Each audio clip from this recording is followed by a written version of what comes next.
নমস্কার বন্ধুরা, সবাইকে স্বাগতম। প্রতিদিনের মতো আজকেও চলে এসেছি রান্নাঘরে। আজকে রান্না করব এক ধরনের গ্রাম্য পদ্ধতিতে রান্না, পুঁই শাক, পুঁই ডাঁটা দিয়ে চিংড়ি আছে ঝাল।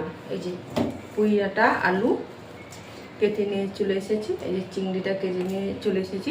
পুঁই ডাঁটা আলুটা সিদ্ধ বসিয়ে দেবো।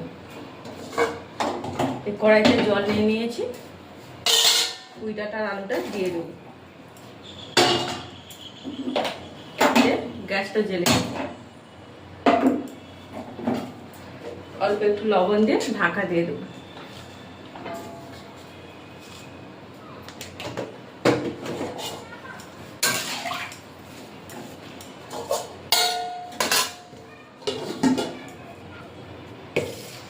বন্ধুরা, আপনাদের কাছে একটাই অনুরোধ, যারা আমার পরিবারে আসতে চান না, এসে ফিরে যেও না।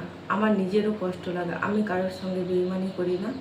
আপনারা কিন্তু যারা আসছেন অনেকে বেইমানি করে চলে যাচ্ছেন, এইটা আমার কাছে অনুরোধ। আপনারা না চান আমার পরিবারে এসো না, আমার সঙ্গে বেইমানি করে যেও না, আমার খুবই কষ্ট লাগে।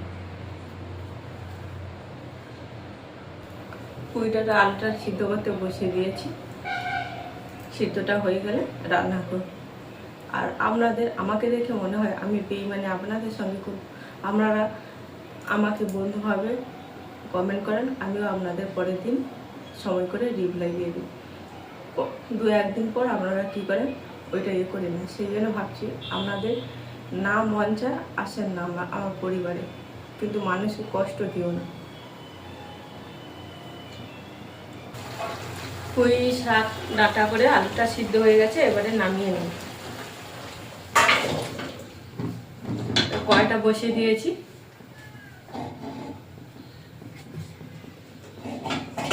এই জলটা ফেলাবো না, তরকারি দিয়ে দেবো। কড়াইতে তেল দিয়ে দেবো,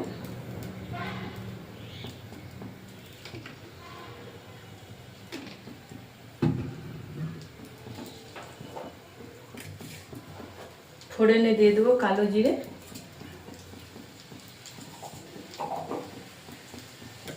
দিয়ে দেবো পেঁয়াজ কুচি। পেঁয়াজটা ভাজা ভাজা করে নেব।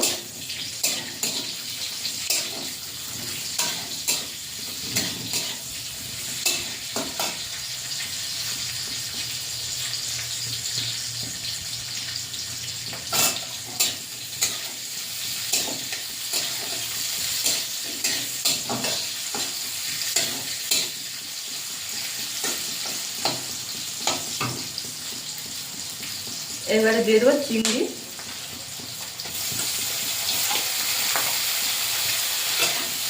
চিংড়ি একটা ভালো করে ভাজা ভাজা হতে থাক।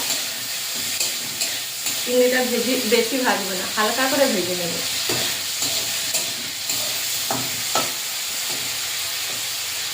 দিয়ে দেবো জিরে বাটা, আদা বাটা, জিরে বাটা আর ধনে বাটা দিয়ে নাড়াচাড়া করে নেব।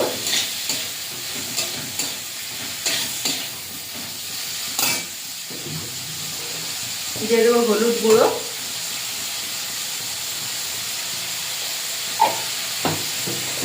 লঙ্কার গুঁড়ো,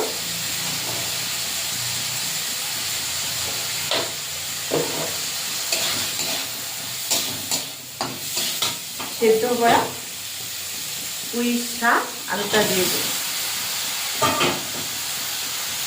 সেদ্ধর সময় অল্প একটু লবণ দিয়েছিলাম, অল্প করে একটু লবণ দিয়ে দেবো। দিয়ে নাড়াচাড়া করে ওই সেদ্ধ করা জলটা দিয়ে দেবো।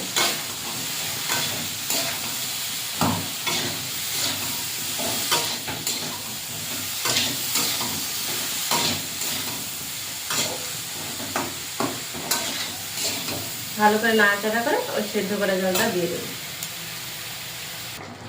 চিংড়ি দিয়ে পুঁই শাকের তরকারিটা হয়ে গেছে, এবারে নামিয়ে নেব।